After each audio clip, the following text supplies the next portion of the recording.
Hello students, अद्वैत classes में आप लोग का फिर से स्वागत है।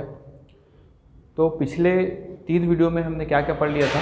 पिछले 3 वीडियो में हमने प्रकाश की प्रकृति के बारे में पढ़ा और उसके बाद प्रकाश की प्रकृति के बाद हमने शुरू किया परावर्तन। ठीक है, परावर्तन के बाद है ना रिफ्लेक्शन के बाद हमने स्टार्ट किया था आपका समतल दर्पण, हमने कंप्लीट कर लिया है। ठीक है, तो यहाँ तक हमारा जो है कंप्लीट हो गया है। अब आगे हमको गोली दर्पण पढ़ना है। ठीक है, उससे पहले एक चीज़ आपको बता दूं, पिछले 3 वीडियोस में जो है वीडियो की क्वालिटी थोड़ी अच्छी नहीं थी, हमने कमेंट्स में भी देखा है ना। तो उसके बाद हमने थोड़ी इम्प्रूवमेंट की कोशिश की है, तो देखिए इस बार आपको अगर पसंद आए। और यहाँ तक सिलेबस की बात करूँ तो सिलेबस में कई लोगों को ये कन्फ्यूज़न है कि ACF का सिलेबस चेंज हो सकता है। वैसे नोटिफिकेशन आया था, नोटिफिकेशन नहीं, भारत सरकार का जो राजपत्र में प्रकाशित हुआ है उसके हिसाब से जो है सिलेबस तो चेंज होना ही है।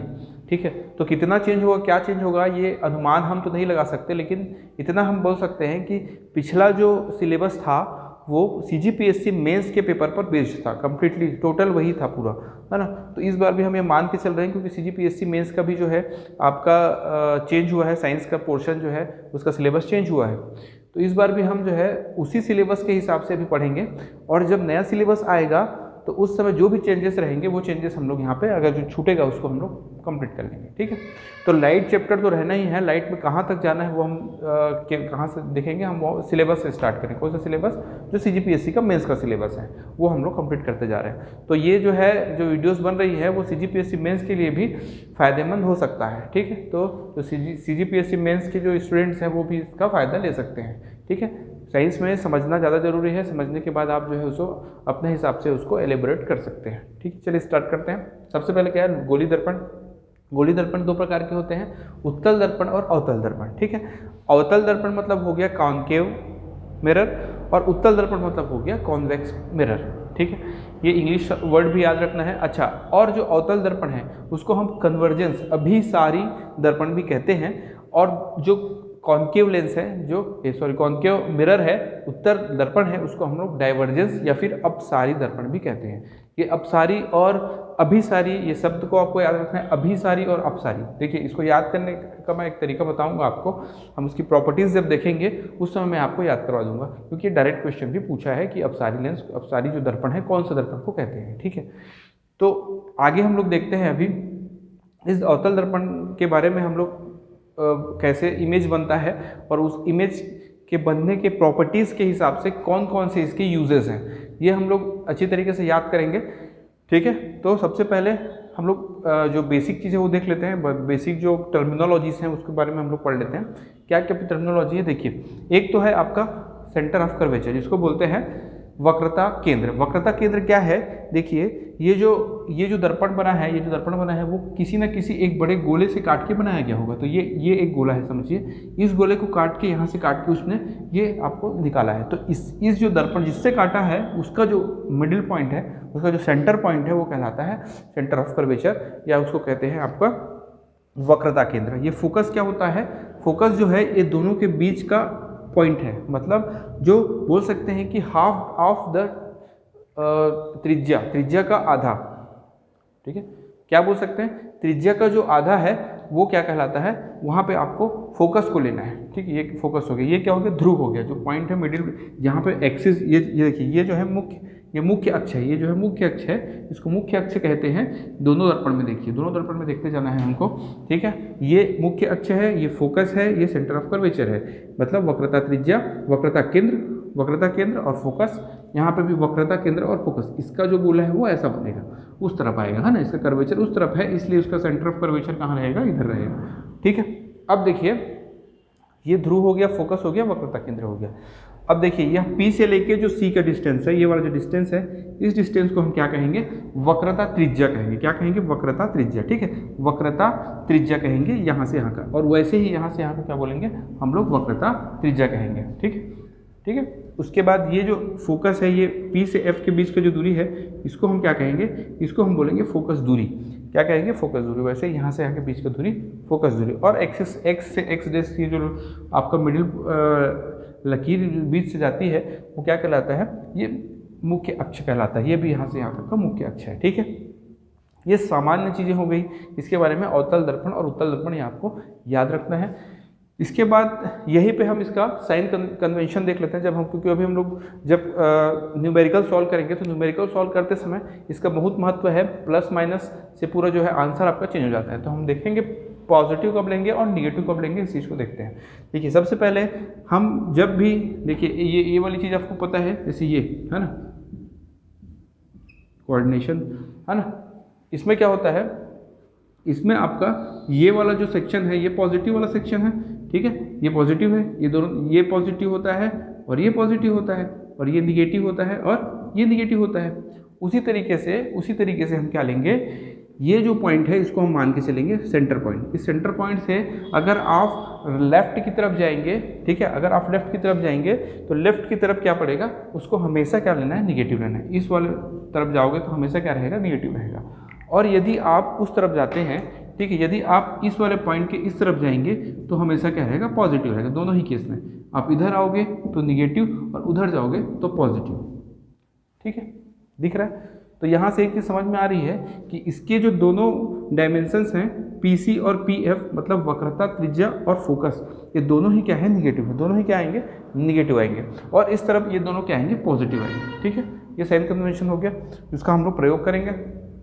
उसके बाद दूसरी चीज़ देखिए, अगर इमेज रखा हुआ है कहीं पे भी अगर ये है ना, कहीं पे भी अगर वस्तु रखी हुई है, इसमें यहाँ रखी हुई है, इसमें यहाँ रखी हुई है, तो वस्तु की भी दूरी को हम वैसे ही लेंगे, क्योंकि वस्तु हमेशा सामने रखी होगी, लेफ्ट साइड में रखी होगी, इसीलिए ये हमेशा क्या होगा, पॉजिटिव हो गया, ठीक है। वस्तु की दूरी भी हमेशा पॉजिटिव होगी और जो प्रतिबिंब की दूरी है वो हमेशा बदलती रहेगी, ठीक है। अच्छा, अब प्रतिबिंब अगर सीधा बनता है, यदि प्रतिबिंब सीधा है मतलब हम इसको ऐसे अगर नापते हैं तो ये जो है वो पॉजिटिव होगा। और अगर इमेज ऐसा बना है, वस्तु या इमेज ऐसा रखा हुआ है या ऐसा बना हुआ है, इमेज ही हमेशा ऐसा बनेगा, तो इमेज अगर ऐसा बना हुआ है तो इसको हम क्या लेंगे, निगेटिव लेंगे, ठीक। उल्टा मतलब एक्सिस के नीचे है तो निगेटिव, एक्सिस के ऊपर है तो पॉजिटिव। ये हो गया साइन कन्वेंशन, ठीक है। अब हम लोग आगे देखते हैं अवतल और उत्तल दर्पण से इमेज कैसे बनाया जाता है, इमेज फॉर्मेशन देखते हैं, ठीक। चलिए, प्रतिबिंब बनाने से पहले हम लोग ये देख लेते हैं कि प्रतिबिंब रचना के नियम कौन कौन से, किन किन नियमों का हम लोग प्रयोग करके प्रतिबिंब को बनाएंगे, ठीक है। तो देखिए पहला नियम क्या कहता है, पहला नियम क्या कहता है, हम लोग देखेंगे, जब भी प्रकाश की किरणें मुख्य अक्ष के समानांतर आपतित होती हैं, मुख्य अक्ष के समानांतर आपतित होती हैं, ठीक है, मुख्य अक्ष के समानांतर आपतित होती हैं, तो वो परावर्तन के पश्चात कहाँ से होकर जाएगी, फोकस से होकर जाती है। कहाँ से होकर, फोकस। हमेशा अगर समानांतर आएगी तो कहाँ से होकर जाएगी, फोकस से होकर ही वो वापस गुजरेगी। ये पहला नियम कहता है। पहला नियम क्या कहता है, यदि किरणें सीधी आती हैं, अक्ष के समानांतर आती हैं, तो वो टकराने के पश्चात, परावर्तन होने के पश्चात फोकस से होकर जाएगी, ठीक है। यहाँ पे भी सेम होगा, यहाँ पे किरणें ऐसा आएंगी, ठीक है, लेकिन यहाँ पे क्या होता है, यहाँ पे किरणें ऐसे जब टकराएगी तो इधर जाएगी वापस, इधर, है ना। तो लेकिन इधर जाती हुई क्या होती है, फोकस से आती हुई प्रतीत होती है, फोकस से आती हुई प्रतीत होती है, ठीक। ये दोनों के लिए अलग अलग है। इसमें फोकस से होके जाएगी और यहाँ पे फोकस से आती हुई प्रतीत होगी, क्योंकि लौटेगी तो ऐसा लौटेगी वो, लेकिन आती हुई यहाँ से जब बैक ले जाएंगे अब तो फोकस से आती हुई प्रतीत होती है, ठीक। दूसरा चीज़, ठीक है, ये दोनों नियम, एक नियम हो गया। दूसरा भी इसी में है। दूसरा क्या है, यदि कोई प्रकाश किरण फोकस से होकर निकलती है, यहाँ पे भी अगर फोकस से होकर निकलती हुई प्रतीत होगी तो क्या होगी, हमेशा मुख्य अक्ष के समानांतर परावर्तित होगी।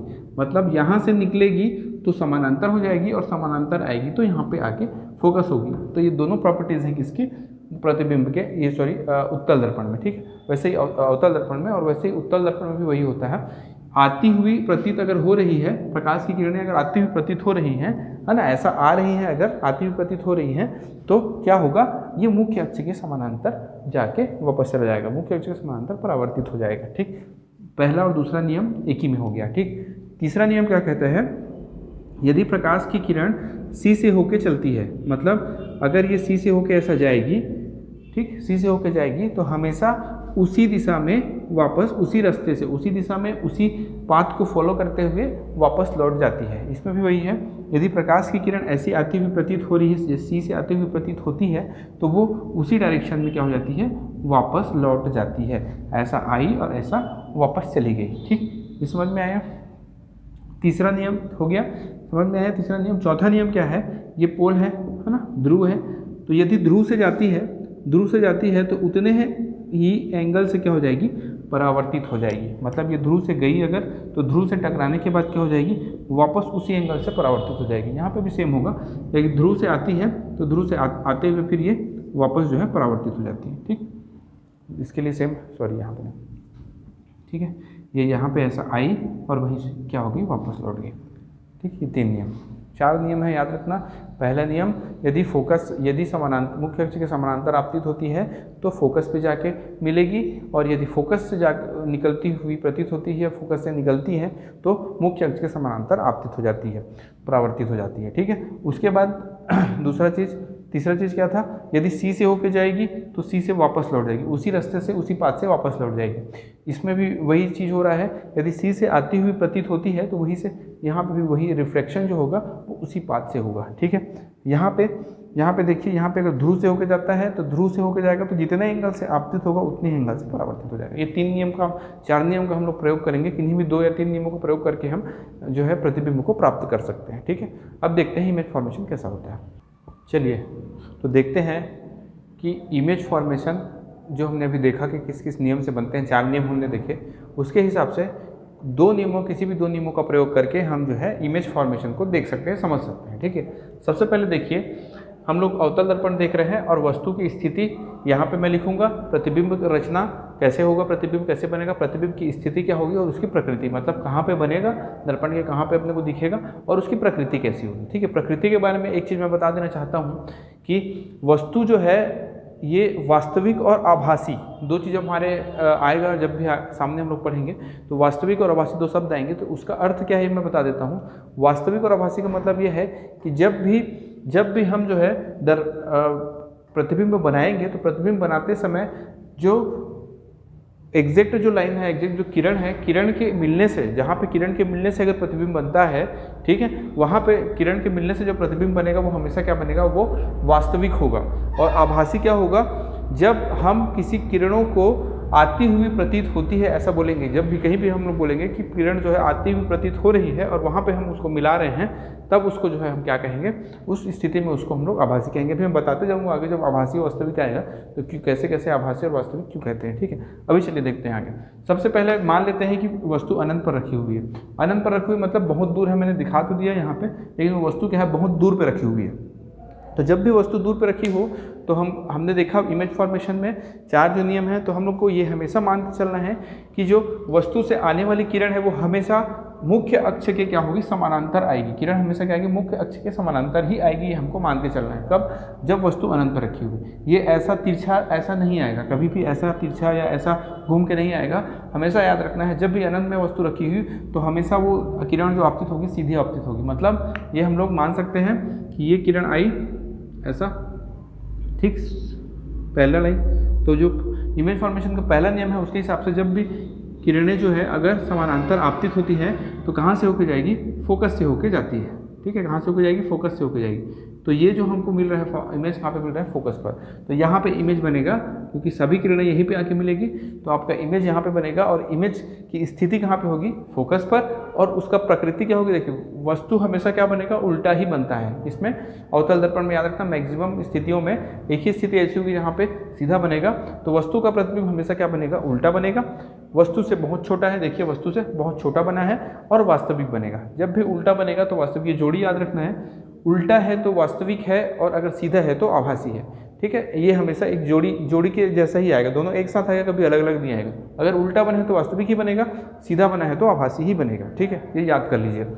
दूसरा चीज़, अनंत एवं सी के मध्य, अनंत और सी के मध्य अगर रख दें तो देखिए हम इमेज फॉर्मेशन के 2 नियम को यूज़ कर सकते हैं। किन्हीं भी 2 नियमों का यूज़ करके हम इसको इमेज फॉर्मेशन कर सकते हैं। देखिए जब सीधी आई किरण तो कहाँ से होके जाएगी, पैरेलल आई तो फोकस से ही होके जाएगी, हमेशा पैरेलल आई तो फोकस से होके गई। ठीक है, उसके बाद दूसरा हम देखते हैं, चलिए हम लोग फोकस से लेके देखते हैं। फोकस से अगर होके जाती है तो क्या हो जाती है, समानांतर आपतित होती है। किसके, मुख्य अक्ष के समानांतर। ये हो गया मुख्य अक्ष के समानांतर आपतित हो गई। ठीक है, 2 चीज़ हो गया। 3 भी यूज़ कर सकते हैं, 3 भी यूज़ करेंगे तो भी आपका इमेज फॉर्मेशन होगा। जैसे कि मान लेते हैं तीसरा क्या नियम कहता है कि यदि सी से होके जाएगा तो वापस आ जाता है। तो ये सी से होके गया और यहीं से वापस आएगा तो मिलेगा कहाँ पे, यहीं पे आके मिलेगा। मतलब आपका जो इमेज कहाँ पे बनेगा, ये बनेगा, ये आपका इमेज बना। ठीक है, प्रकृति देखते हैं इमेज की, कहाँ पे बन रहा है, देखिए F और C के मध्य, ये C है और ये F है, तो दोनों के मध्य बन रहा है, तो F और C के मध्य बनेगा।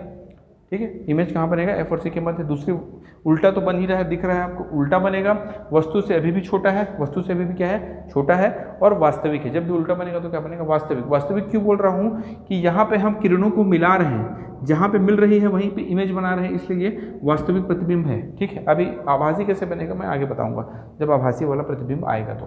ठीक, तीसरा देखते हैं सी पर। सी पर जब भी आप रखेंगे, सी पर जब भी रखेंगे तो क्या होगा, किरण आपतित होगी सीधा, सबसे पहले तो सीधा आपतित होगी, है ना, अक्ष के समानांतर आपतित हुई और अक्ष के समानांतर आपतित होके कहाँ गई, फोकस से होके गई। ठीक, अक्ष के समानांतर आपतित हुई और फोकस से होके गई। दूसरा क्या होगा कि फोकस से होके जाएगा, ठीक है, फोकस से होके जाएगा और मुख्य अक्ष के समानांतर हो जाएगा। फोकस से होके गया और मुख्य अक्ष के क्या हो गया, ये हो गया समानांतर, मुख्य अक्ष के समानांतर। ठीक है, मुख्य अक्ष के समानांतर इस तरीके से। तो ये जो किरण बनी यहाँ पे आपका जो इमेज बनेगा यहाँ पे बनेगा, एग्जैक्ट कहाँ पे बनेगा, सी पे ही बनेगा, वस्तु के बराबर बनेगा। क्या बनेगा, वस्तु के बराबर बनेगा, वास्तविक बनेगा और उल्टा। उल्टा तो दिख ही रहा है, जब भी उल्टा बनेगा तो वास्तविक बनेगा, और यहाँ दिख रहा है वस्तु क्या है, वस्तु के जस्ट अपोजिट बना है, उसके बराबर बनेगा। ठीक है, इन दोनों का साइज यहाँ पे इमेज में आपको थोड़ा सा दिख रहा होगा वो छोटा बड़ा, लेकिन एक्चुअल में क्या होता है, ये एग्जैक्ट जो है सेम बनता है ऐसा। ठीक है, एग्जैक्ट सेम बनेगा। ठीक, ये हो गया आपका इमेज फॉर्मेशन 3 में। तो ये 3 प्रॉपर्टीज़ हैं। अच्छा, एक चीज़ और देखिए, यहाँ पहली जो प्रॉपर्टी है, अनंत पर जब रखा तो क्या हुआ, देखिए जब भी किरण आपतित होती है समानांतर तो कहाँ पे हो जाती है, फोकस हो जाती है, फोकस पे जाती है। मतलब ये किरणों को क्या कर रही है, जो किरण आ रही है उसको अभिसारित कर रही है, अभिसारित कर रही है, मतलब एक पॉइंट पे क्या कर रही है, मिला रही है। तो जब भी एक पॉइंट पे मिलाएगी तो क्या होगी, अभिसारित होगी, बोलेंगे अभिसारित हो रही है। तो अभिसारित हो रही है, इसीलिए इसको अभिसारी किसको, अवतल दर्पण को अभिसारी दर्पण भी कहते हैं। अवतल दर्पण को क्या कहते हैं, अभिसारी दर्पण कहते हैं। याद रखना, क्योंकि अभिसारित कर रही है ना, कन्वर्ज कर रही है ना, किरणों को क्या कर रही है, लाइट्स के किरणों को कन्वर्ज कर रही है, इसलिए कन्वर्जेंस इसको मिरर कहते हैं। ठीक है, ये 3 हो गए। आगे 3 देखते हैं, आगे देखते हैं, वस्तु की स्थिति बदलते हैं। जब वस्तु C और F के मध्य रखी हो, कहाँ पे, C और F के, तो C और F के मध्य जब वस्तु रखी है, ये वस्तु है C और F के मध्य। ठीक है, तो क्या होगा, एक तो किरण जाएगी कहाँ, सीधी जाएगी, और सीधी जाने के बाद, पैरेलल जाने के बाद मुख्य अक्ष के समानांतर आपतित होने के पश्चात वो कहाँ क्या होगी, F से होके वापस चली जाएगी, फोकस से होके जाएगी। दूसरी किरण निकली और दूसरी किरण कहाँ से होके गई, दूसरी किरण जो है वो फोकस से होके जाती है। जब भी फोकस से होके जाती है तो क्या होती है, मुख्य अक्ष के समानांतर। तो ये मुख्य अक्ष के समानांतर आपतित हुई। इस तरीके से जहाँ पे ये दोनों का, ठीक है, इंटरसेक्ट पॉइंट है, वहीं पे क्या बनेगा, वस्तु का प्रतिबिंब बनेगा। तो इस तरीके से वस्तु का प्रतिबिंब कहाँ पे बना, यहाँ पे वस्तु का प्रतिबिंब बन गया। कहाँ पे बन रहा है, C और अनंत के मध्य बन रहा है। कहाँ पे, C एवं अनंत के मध्य बन रहा है। वस्तु दिख रही है उल्टी, उल्टा दिख रहा है, उल्टा जब भी दिखेगा तो वास्तविक बनेगा। वास्तविक क्यों बनेगा, क्योंकि हम लोग एक्चुअल रेखाओं को हम लोग जहाँ पे मिला रहे हैं वहीं प्रतिबिंब बन रहा है, इसलिए क्या होगा, उल्टी बने, वास्तविक बनेगी। ठीक है, और वस्तु से बड़ी दिख रही है। ठीक, अगला F पर जब रखोगे, F पर जब रखते हैं, ये वस्तु F पर रखी हुई है, F पर रखते हैं तो क्या होता है, एक तो किरण चली कहाँ पे, समानांतर, ये मुख्य अक्ष के समानांतर चली और F से होके वापस लौट गई, F से होते हुए वापस लौट गई। दूसरी किरण क्या होती है, एक तीसरी प्रॉपर्टी पढ़ी थी, तीसरी हमने किरण बनाने की जो नियम पढ़े थे, उसमें तीसरा क्या चीज़ है, तीसरा जो है, यदि किरण जो है C से होकर जाती है, मतलब अगर ऐसा बहुत सारी किरण निकलेगी और किरण निकलेगी जब, और एक किरण ऐसी होगी जो यहाँ पे टकराएगी, जो वापस जाते समय कहाँ से होकर जाएगी, C से होकर जाएगी, टकरा के वापस C से गई, और C से होते हुए जब वापस दोनों का इंटरसेक्ट पॉइंट जहाँ पे मिला, वहीं पे वस्तु का क्या बन जाएगा, प्रतिबिंब बन जाएगा। इस तरीके से वस्तु का नेक्स्ट प्रतिबिंब कहाँ पे बन रहा है, C अनंत पे बन रहा है। कहाँ पे बनेगा, अनंत, बहुत दूर पे बनेगा, मतलब दर्पण के बहुत आपको उल्टा दिखेगा। एक तो कहाँ क्या दिख रहा है, उल्टा दिख रहा है। अगर उल्टा है तो क्या है, वास्तविक है, क्योंकि वास्तविक किरणों को हमने मिला के बनाया है। तो उल्टा है, वास्तविक है और वस्तु से बड़ा है। ठीक, उल्टा है, वास्तविक है, वस्तु से बड़ा है और अनंत पर बन रहा है। ठीक, इस पॉइंट्स को याद करते चलना है। ठीक है, F एवं P के मध्य, यहाँ F रखा हुआ है, ये F है और ये P है, दोनों के मध्य ये वस्तु रखी हुई है। ठीक है, ये वस्तु कहाँ रखी हुई है, F और P के मध्य। अब क्या होगा, यहाँ से होके जाने वाली एक किरण सीधी जाएगी और सीधी जाने के पश्चात क्या होगी, F से होके वापस लौट जाएगी, F से होके वापस लौट रही है। ठीक है, F से होके वापस लौट गई। दूसरी किरण क्या होगी, दूसरी किरण होगी जो C, ये C से होते हुए जाएगी, C से होते हुए जाएगी और वापस C से वापस रिफ्लेक्ट हो जाएगी, मतलब वापस टकरा के वापस हो गई। लेकिन अब इस स्थिति में ये जो दोनों किरणें कभी मिलना इनका संभव नहीं है, ठीक है, दोनों किरणों का मिलना संभव नहीं है। लेकिन हमको वस्तु का प्रतिबिंब जब प्रैक्टिकल किया गया तो वस्तु का प्रतिबिंब क्या दिखा, दर्पण के पीछे दिखा। कैसे दिखा, दर्पण के पीछे कहाँ पे दिखेगा, तो जहाँ पे हम इसको वापस मिलाएंगे, बैक साइड में आप डैश डैश करके मिलाएंगे जब पीछे साइड, मतलब वहाँ पे जब मिलने पे वहाँ पे जहाँ पे जो दोनों किरणें मिलेंगी वहीं पे क्या बनेगा, वस्तु का प्रतिबिंब बनता है। मतलब जहाँ से आती हुई प्रतीत हो रही है किरणें, है ना, पीछे जा रही, ये तो दर्पण है, दर्पण के उस पार तो किरण जाएगी नहीं, लेकिन प्रतिबिंब उस तरफ दिखता है, तो हम मानते हैं कि वस्तु, ये जो किरण है वो क्या हो रही है, दर्पण के पीछे मिलते हुए प्रतीत हो रही है। तो जहाँ पे भी प्रतीत हो रही है वाली बात आएगी तो वहाँ हमेशा प्रतिबिंब कैसा बनेगा, आभासी ही बनेगा। ये चीज़ को याद रखना है, ठीक है। तो यहाँ पे वस्तु का प्रतिबिंब कैसा बना, आभासी बना, वस्तु से बड़ा बना, दिख रहा है वस्तु से बड़ा और सीधा बन रहा है, ठीक। ये एक हो गया। ये हो गया 6 कैसे कैसे फॉर्मेशन होते हैं, कि केवल 6 प्रकार हैं अवतल दर्पण में। अब इसको याद रखना है, 2-3 प्रॉपर्टीज आपको याद रखना है। जब मैं इसके यूजेस बताऊँगा तो फिर से आपको याद दिलाऊंगा इस चीज़ को, ठीक है। अब देखते हैं उत्तल दर्पण से प्रतिबिंब कैसे बनता है, ठीक। चलिए अगला जो दर्पण है आपका उत्तल दर्पण है। उत्तल दर्पण से प्रतिबिंब कैसा बनता है देखेंगे, ठीक है। उत्तल दर्पण से वस्तु का प्रतिबिंब कैसा बनेगा, वस्तु की स्थिति, प्रतिबिंब रचना, वो सारी चीज़ें सेम है, बस आपको देखना है इसमें केवल 2 स्थिति बनती है। किसमें, उत्तल दर्पण में केवल 2 स्थिति बनती है। पहली तो है अनंत पर रखाएगी, क्योंकि इस तरफ इसका जो है फोकस, देखिए इसका फोकस और वक्रता केंद्र तो इस तरफ है, तो वस्तु को हम रखेंगे तो किधर रखेंगे, इस तरफ ही रखेंगे। ये देखिए यहाँ पे क्या है, कोटिंग रहेगा ऐसा, मतलब ये दर्पण है, तो दर्पण में हमेशा किरण इस तरफ से आपतित होगी और वापस आपतित होकर वापस रिफ्लेक्ट होना है, मतलब वस्तु को हम इधर तो रख नहीं सकते, तो वस्तु हमेशा इधर आएगी। तो एक स्थिति बनती है कि बहुत दूर में रखी हो वस्तु, कहाँ पर रखी हो, बहुत दूर में वस्तु रखी हो। तो यदि बहुत दूर में वस्तु रखी हुई है तो हम जानते हैं कि अगर दूर में रखी हुई है वस्तु तो वहाँ से आने वाली किरण हमेशा क्या होगी, सीधी समानांतर इसके पैरेलल आपतित होती है। मतलब ऐसा मानते हैं कि सीधे ऐसा आ रहा है, ठीक है, वस्तु से आती हुई प्रतीत हो रही, बहुत दूर में रखी हुई है, तो ये तो बहुत दूर में रखा होगा, तो उससे किरण आ रही है, वो हम लोग मानते चलेंगे कि कैसे आ रही है, समानांतर आ रही है। उसके बाद यहाँ से टकरा के क्या जाएगी, वापस जाएगी। कैसे, किस तरीके से वापस होकर जाएगी, इस तरीके से ये वापस चली जाएगी, ठीक है। ये ऐसा ऐसा, ये वाला भी ऐसा और ये वाला भी ऐसा होके वापस चला जाएगा, ठीक। और जब ये वापस जाएगी तो इसको जब हम पीछे मिलाते हैं किरणों को, ठीक है, ऐसा जब मिलाते हैं तो कहाँ पे जाके मिलती है, ये फोकस में जाके मिल जाती है। कहाँ पे मिलेगी, फोकस में जाके मिल जाती है, ठीक है। तो आपको याद रखना है कि ये किरण तो लौट गई, उधर उस तरफ तो जाएगी नहीं, लेकिन प्रतिबिंब हमको कहाँ पे मिलेगा, फोकस पे मिलेगा, दर्पण की उस तरफ मिलेगा, फोकस पे मिलेगा। और क्योंकि यहाँ से आती हुई प्रतीत होगी, क्योंकि ये एक्चुअल किरणें तो यहाँ से रिफ्लेक्ट हो गई, लेकिन हम इसको जब वापस दर्पण में जो प्रतिबिंब दिखता है वो हमको बहुत छोटा दिखता है और फोकस पे दिखता है, ठीक है।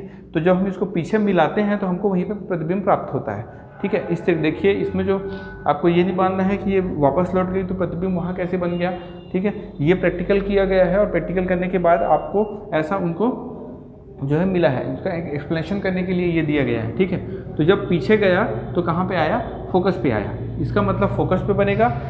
चूँकि हमने पीछे जाती हुई प्रतीत हुई है किरणें, इसलिए आभासी बनेगी और सीधी बनेगी। आभासी बनेगी तो हमेशा कैसा होगा, सीधा ही बनेगा, आभासी है तो सीधा। उसके बाद वस्तु से क्या बनेगा, हमेशा छोटा बनेगा, ठीक है, बहुत छोटा बना है वस्तु से।